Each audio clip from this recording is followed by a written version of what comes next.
मुंबई येथे आदिवासी विकास विभागाच्या बैठकीत महाराष्ट्रातील कातकरी समाजाला मुख्य प्रवाहात आणण्यासाठी नाग्या महादू कातकरी योजना लागू करण्याचा महत्त्वपूर्ण निर्णय घेण्यात आला।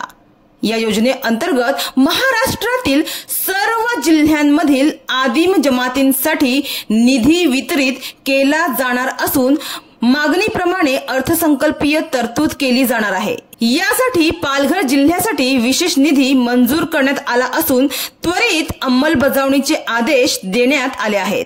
या योजनेद्वारे कातकरी समाजाच्या शिक्षण, आरोग्य, रोजगार, पुनर्वसन, आर्थिक मदत आणि जीवनमान उन्नतीसाठी विशेष उपाययोजना केल्या जातील। राज्यातील आदिवासी समाजाच्या सर्वांगीण विकासासाठी हा निर्णय मात्र मोलाचा ठरेल अशी अपेक्षा आता व्यक्त करण्यात येत आहे।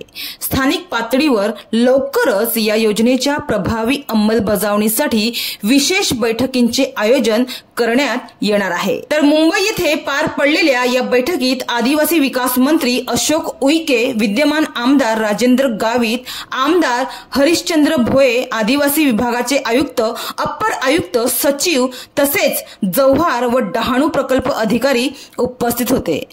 तसेच शूर झलकारी आदिम कातकरी संघटनेचे अध्यक्ष रमेश धर्माजी सौरा, सचिव शांताराम ठेमका, कोषाध्यक्ष डॉक्टर रमेश भोये, पालघर जिल्हा सचिव शिवराम मुकणे, सीताराम सौरा, डहाणू तालुका अध्यक्ष गणेश गावित, सचिव दिलीप पवार, डहाणू उपाध्यक्ष विलास भोये, डहाणू उपाध्यक्ष सुरेश भोये, पालघर तालुका अध्यक्ष सुनील पवार, सचिव किरण पवार यासह अनेक कार्यकर्तेही सहभागी झाले होते।